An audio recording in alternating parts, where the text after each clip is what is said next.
morning. I'm going to fall over.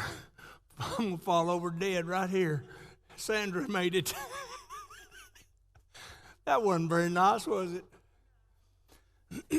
I'm going to start this morning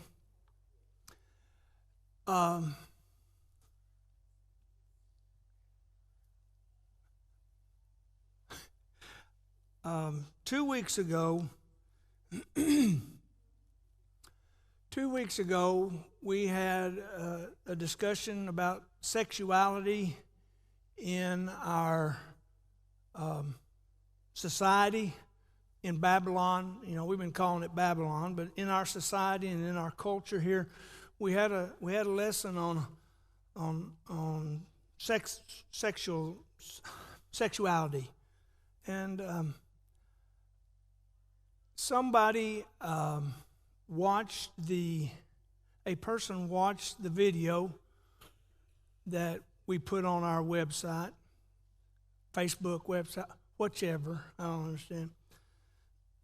And I hope I was misunderstood, because this person got the idea that our doors are closed to anyone, to any gays. And there are a couple other comments I made that they took as flippant, and that I was kind of just blowing off our relationship with the gays and lesbian and transgenders, etc. And I want to take this opportunity to apologize if I was misunderstood. I was hoping that my point was, and one of the statements I made, I've gone back and looked at the video, and one of the statements I made was, I was hoping it would be taken like I meant it to be, rhetorical. I made the comment, we don't want them to come in here because we don't want to deal with them.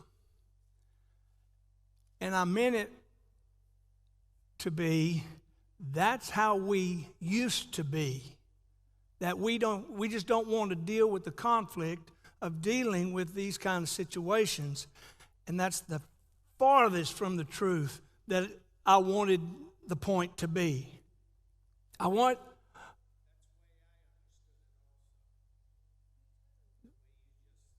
That I didn't want them in here.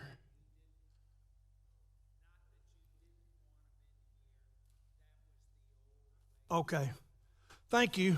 But I still need to apologize in case this person watches this video. I want to apologize because I did not want the idea to be our doors are closed and we are bigoted and unloving and we don't want any homosexuals, lesbians, gays, transgenders in this building. That is wrong. We love people, just like we love people who have other sins. Correct? If someone got out of the penitentiary for doing something, gotten out of jail and wants to worship with us, our doors are open and we love that person. And if a person is homosexual and wants to worship with us, our doors are open. We will love them and we will love you. Because we're all dealing with sin, every one of us. And so I want to put that out there, that I totally am sorry that I was misunderstood. And so I hope that the damage control will take over, because I do not want this family of believers to be thought of as bigoted and our doors are closed and we're unloving. I so want that to be out there. And so I've probably done a little damage to that, because I was misunderstood. So I apologize for that. Now let's go on to our today. Last week we talked about Muslims and dealing with Muslims. And when I ask you the question, who is our enemy? How many of you sometimes raise your hand? I want to see them. Raise your hand that you thought, well, the Muslims are our enemies. Have you ever thought that? I'm raising my hand because after 9/11, who was our enemy, y'all? The Muslims. The Muslims. In the past, have you ever thought of a certain group, a certain whatever is our enemy? Raise your hand. In the past. It doesn't have to be Muslims. It's anything. That's our enemy. That's our enemy. And so today I want to talk about the church dealing in Babylon, dealing in our culture and in our society.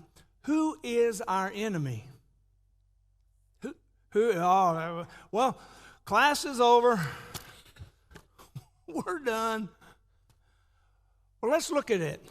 First Peter chapter 5.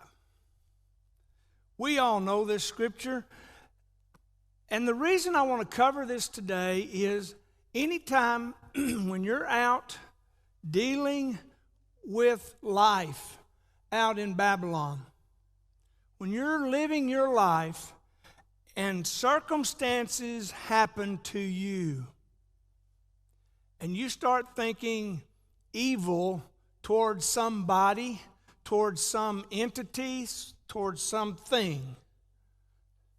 That's what I want us to talk about today. Well, we know this scripture. Be self-controlled and alert. Your enemy who? The enemy, the devil, does what? Prowls around. Now, what does the word prowl around imply? Lurking, looking for. I saw a video. Mark Duncombe showed me a video. Well, it wasn't a video. It was still pictures of his game camera up in Jack County of his feeder, and there was a deer and a half-grown fawn. I mean, it didn't have spots, but it was a fawn. It was an older baby deer. And as you watch the still pictures, you see two eyes appear because it was at nighttime, and the glow from the camera, the night glow camera, shows two eyes beside a tree. And then the eyes get closer in the next frame.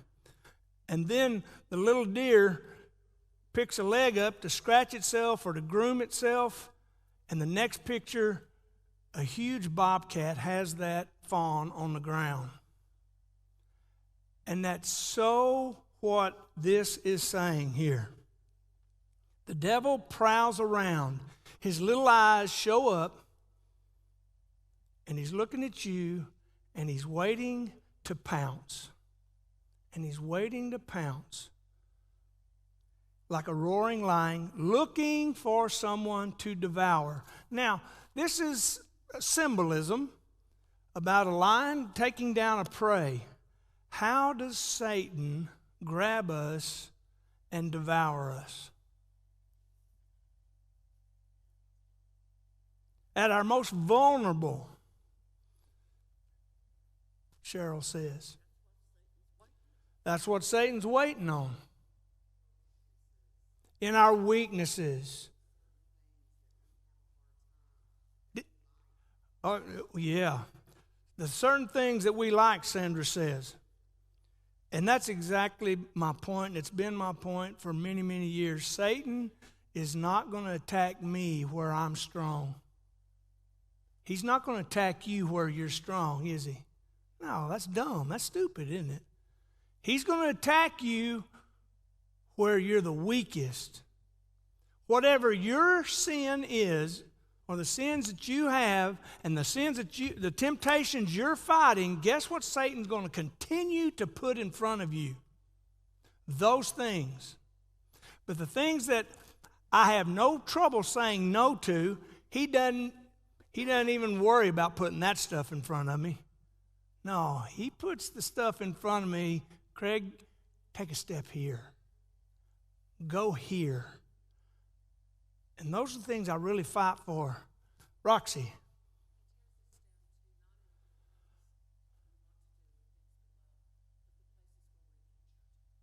Right. Roxy said he also attacks us when we're injured. And that's so true. If you're feeling the pain of something, whether it's physical pain because you have physical ailments, whether you have a death in the family and the pain is in your heart, if you have pain spiritually, what is Satan going to do at that time? He's going to pounce and attempt to devour you. That's his nature. That is his nature. Luke 10. Luke 10. Well, verse 9 on 1 Peter. Resist him, standing firm in the faith, because you know that your brothers throughout the world are doing what? Oh, this is so big. I almost forgot this. Know that your brothers throughout the world, and let's get more local. Your brothers and sisters right here in this church family are what? According to 1 Peter. Are going through the same thing you are. How important is family? And when I'm talking about family, I'm talking about spiritual family. How important is it? Because if I know somebody that has gone through something similar that I've gone through, can you not build strength from each other? If you ask, yeah. And that's the whole key in this family. We have got to communicate to each other. You've got to find brothers and sisters who deal with the same thing you deal with and draw strength from each other. Little text. I am struggling today with blah, blah, blah, blah. With that person. And guess what happens? That person types back, texts back, whatever you call it. Hey, be strong. I'm praying for you. Be strong. Be strong. What does that do to you? Man, doesn't that help tremendously? Somebody's thinking about me right now. Somebody's putting me before God in prayer right now because I'm struggling with whatever. Man, we've got people who go through the same thing. Luke 10. Luke 10. Folks, have you ever heard the little quip, the church is a hospital, not a country club? Have you ever heard that? Are we not a hospital for the spiritually ill? And who is not spiritually ill? Nobody. We all have our spiritual ills. We all have our sicknesses, and we need this hospital, y'all. Everyone who sins needs this hospital. Man, I cannot stress enough how important church family is. I cannot. Luke 10. Yeah, I'm going to get to Luke 10 in a minute, guarantee you. 18.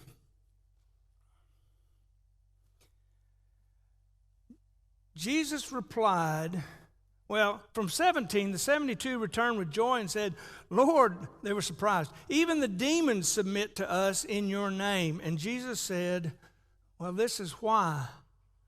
And this is what has happened, and this is why you're having to deal with demons.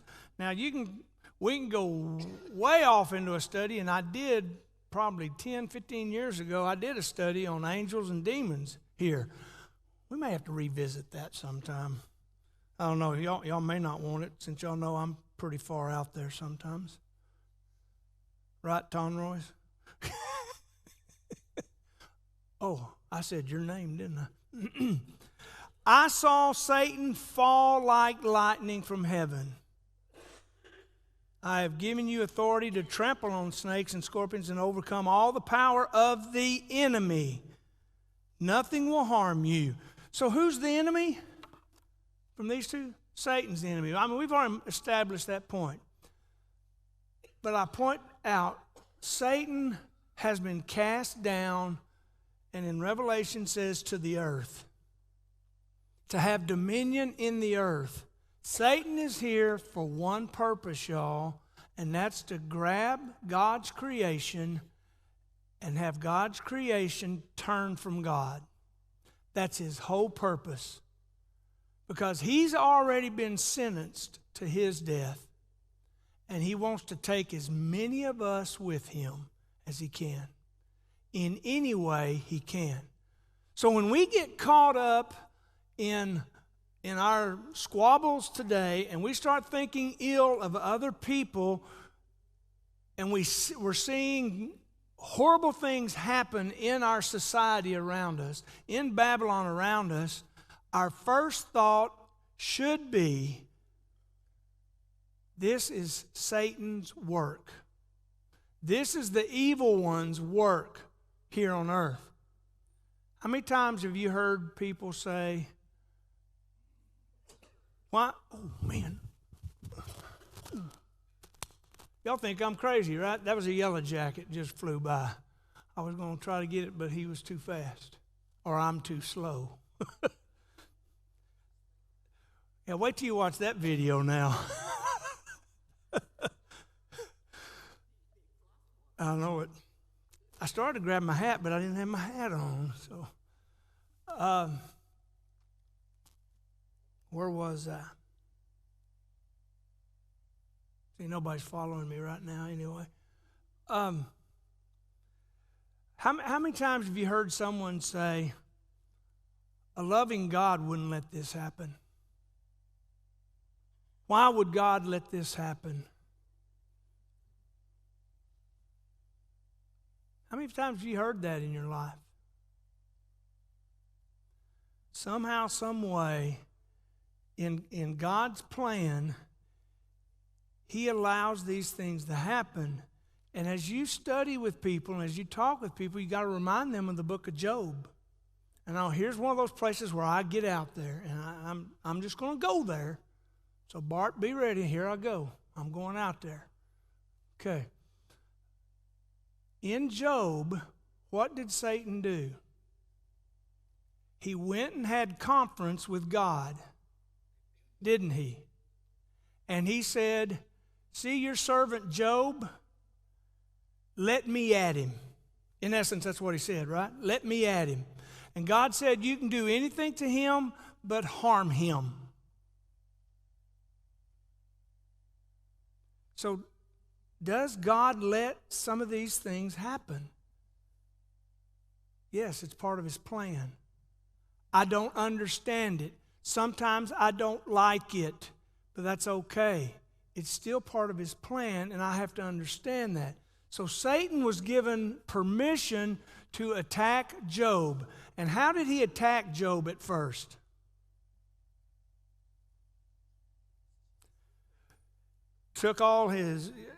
Destroyed all his animals, destroyed his crops, his property. Now, this is where I really get out there, Bart. Satan, I think, controls some of the weather. Because what did he cause? He caused a tornado. It doesn't cause it a tornado, but it was a big wind to blow, and it tore down the houses. And when the houses got torn down, what happened to his children? They were killed in the storm. Now, folks, all this is happening because Satan is doing it. Satan is our enemy. And who's to say, and here's where I'm really getting out there, who's to say God and Satan still asks permission to approach him and converse with him. And I know this is where you'll be going, don't let him teach anymore. I truly believe Satan steps before God and says, hey, you see your servant Craig down there? Let me at him. let me at him. And I truly believe God tells him, you can do this, this, this, and puts parameters on it. You can do this, this, this to Craig. You can't do this, but you can do this. And guess what Satan does? Turns, either sends his helpers or he himself comes and attacks me personally. Now I know y'all think I'm out there, but I truly believe that. It is Satan who does the bad things here on earth. From sicknesses all the way to physical storms, in my opinion. All the temptations, all the bad things that happen on this earth are because of Satan. Not a one of the bad things comes from God. But does God allow it sometimes? You got to admit, God allows it. Do you understand why God allows it?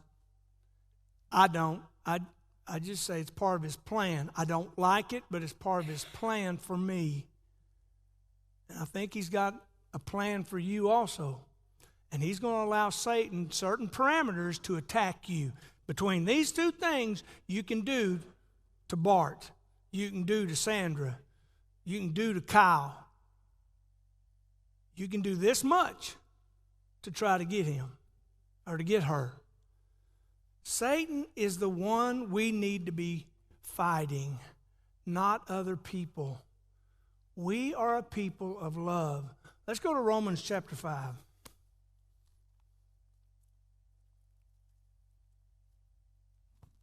Romans chapter 5.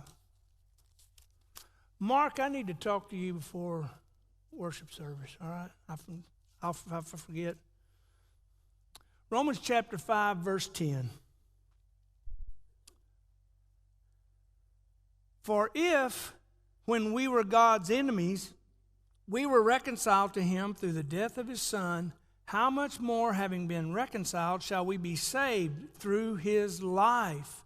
Now, my point right here comes from, what were we to God at one time? What were we to God at one time? We were His enemy. Now, how was I God's enemy before Jesus did what He did? How was I His enemy?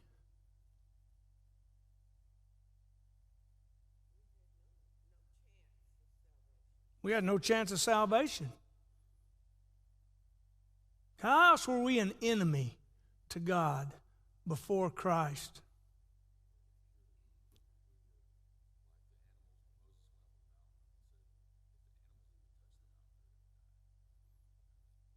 We were impure. Jody's saying we were impure. Like God put some parameters on Moses. Nobody can touch this mountain except for you. Even if the animals come and step foot on this mountain, they're not pure, they're going to die. We were impure. Impure, thank you. Sorry. Impure. We were covered in sin and darkness. And if we sin, we are Satan's, correct? If we are sinners, we are the evil one's possession. But what did Jesus do for us? And these are the easy questions. What did Jesus do for us? He made us white as snow through His blood. Correct? He took us and made us sinless so we would no longer be enemies to God. All right? So, my question here is one of those, I'm trying to trick you a little bit maybe, or stump you up a little bit. So, if someone is still in sin and they're still an enemy to God, are they our enemy? That's where I wanted to go with this. Okay, we got some heads doing this. Okay. Why are people who are in sin not our enemy, even though they're an enemy to God? Go ahead, Cheryl. Cheryl knows exactly where we're going with this. God has told us, Jesus has told us through his apostles and himself, we should be a people of love, Cheryl said. We should see the cause of people's sin. And what is the cause of people's sin? The evil one. God has instructed us, his people, human beings, to love people, even though they are enemies to God because they are still Satan's possession. We are a people of love. Philippians 3. Philippians 3. What time we got? Oh, we might finish early today and visit.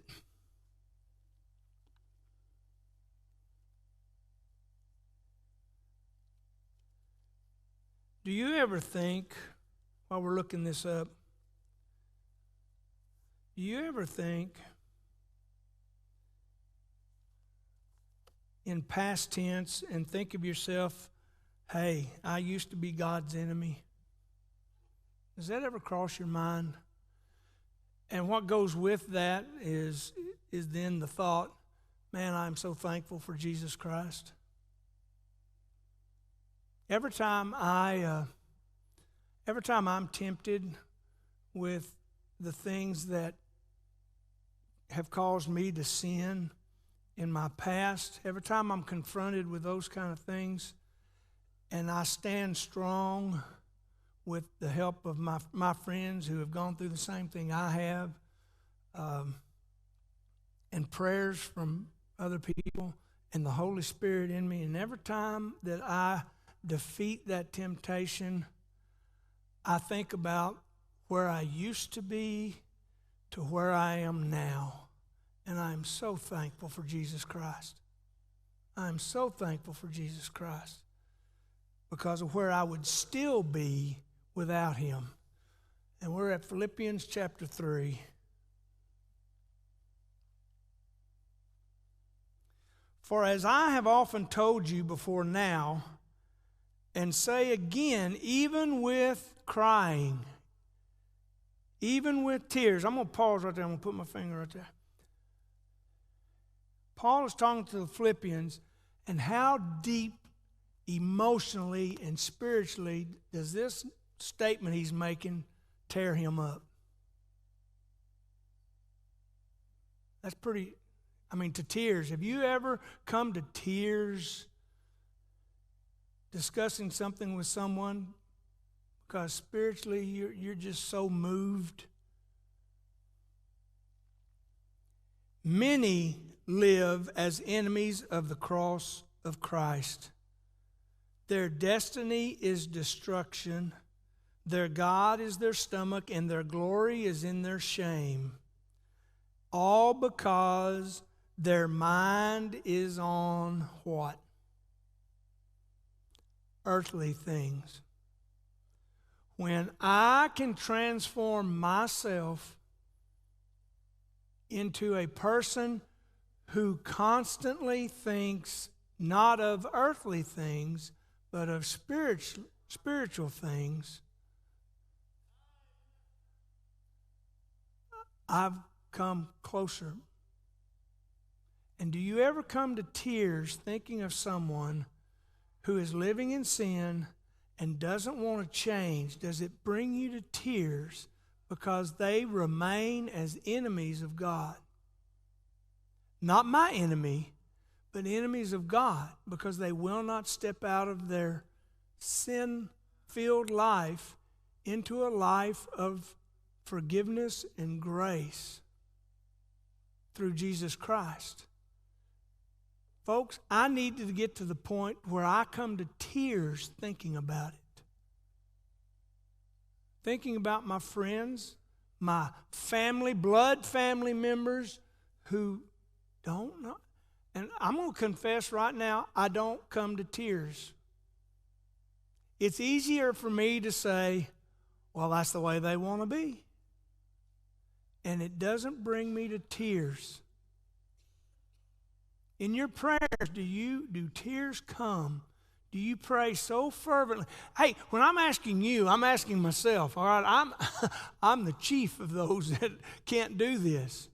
And it's something I've got to work on, and I implore you to work on it. And I'm working hard. When I pray for people, it brings me to tears because I love them so much. And that's hard. Paul, writing this, has come to tears, worried about people who are enemies of the cross of Christ because their destruction is their destiny, because their mind's on earthly things. Wow. So what do we need to do? What do we need to do? And Cheryl has already pointed that out to us. Luke chapter 6. Luke chapter 6.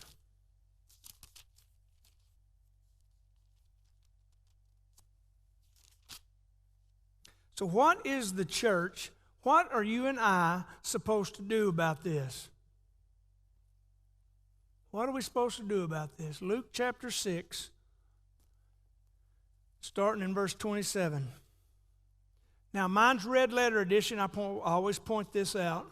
Mine's red letters, and that means Jesus talking. All right? So if you're not listening, Bart, you got to listen now. I'm picking on you today, aren't I? Probably because of that easy chair.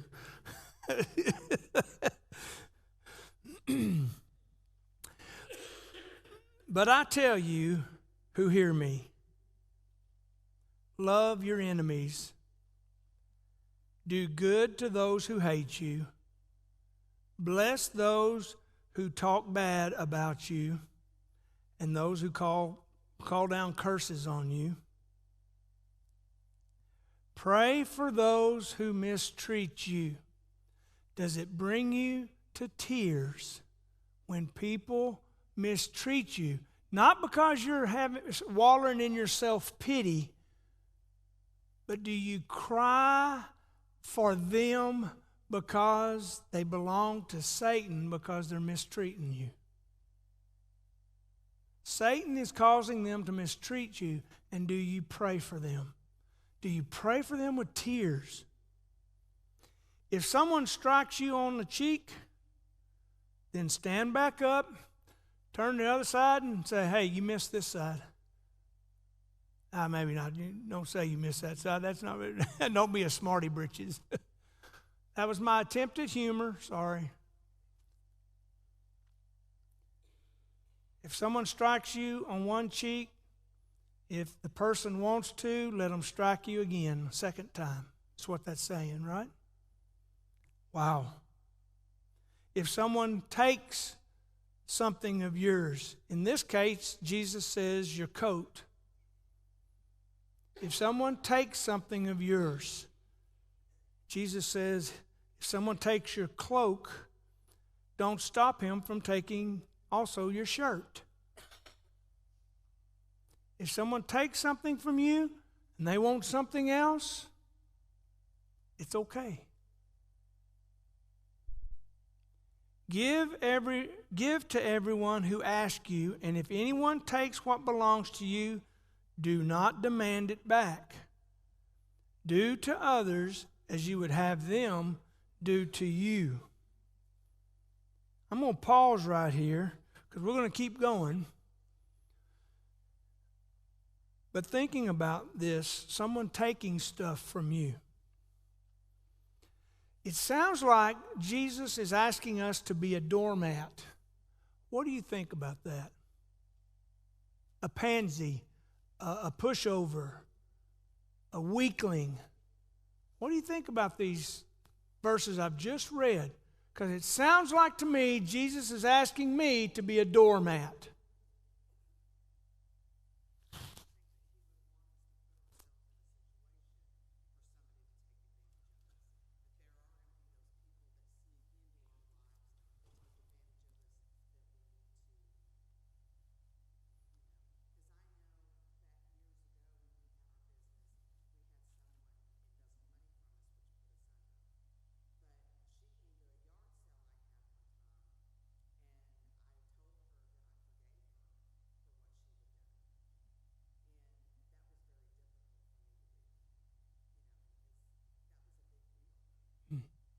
Sandra said that we don't need to put ourselves in a position where it's easy for someone to take advantage of us.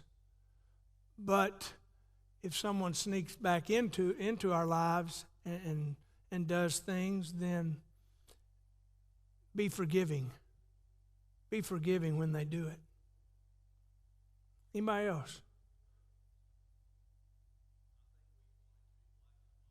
We want it to be black and white.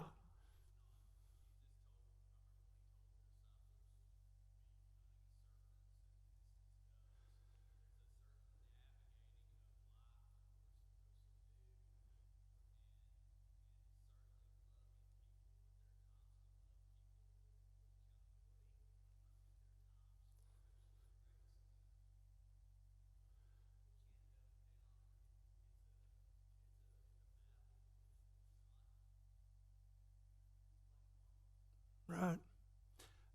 He said, if you couldn't hear him, Jesus also said, be cunning as snakes, but innocent as doves, or as tender as doves. And he said, as we weave our way through life, you know, there are times, okay, where was that? I'm trying to repeat it for the video. We have to navigate life, but you said something real profound after that. Oh, someone remember it? Oh, it's really not black and white sometimes, and we've got to love with accountability. That's what you said. We need to love with accountability. But again, it goes back to my example, doesn't it? Do unto others as I want them to do to me. There's my example as a Christ follower, right? I should be living a life showing someone this is the right way to live because I live as Jesus lived. And you need to also. But in the middle of navigating this, we're going to come to some who don't, and they're going to try to take advantage of us, and we need to be there. And we need to be, okay, Jesus wants me to help you. Roxy wants to say something. Right. That's an example of a person who's controlling themselves. Let's keep going. If you love those who love you, what credit is that to you? Even sinners love those who love them. And if you do good to those who are good to you, what credit is that to you? Even sinners do that. And if you lend to those from whom you expect repayment, what credit is that to you? Even sinners lend to sinners expecting to be repaid. But love your enemies, do good to them, and lend to them without expecting to get anything back.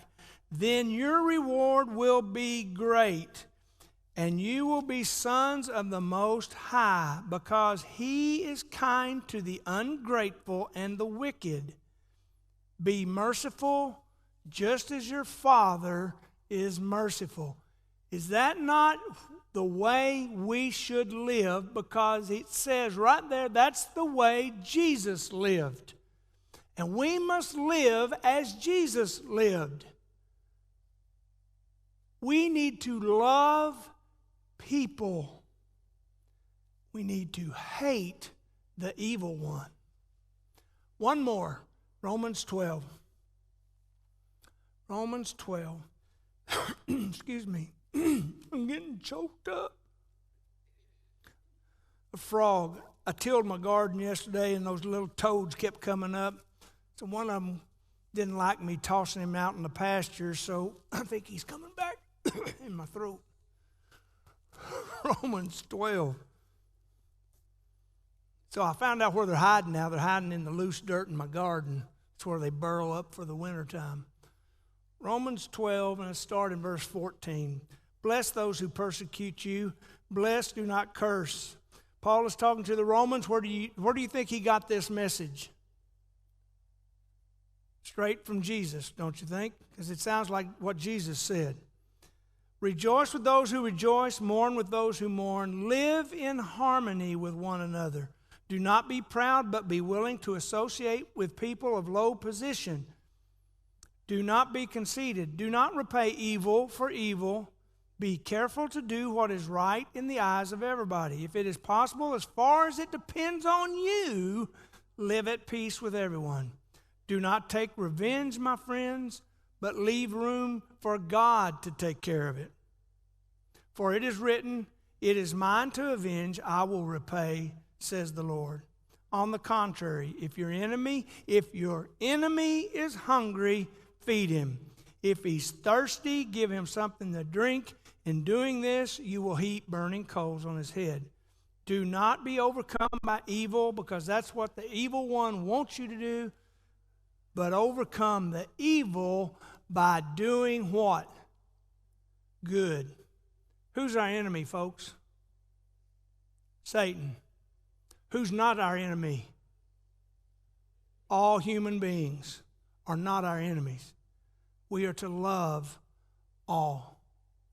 Thank y'all very much. Hope it was a good class for you today.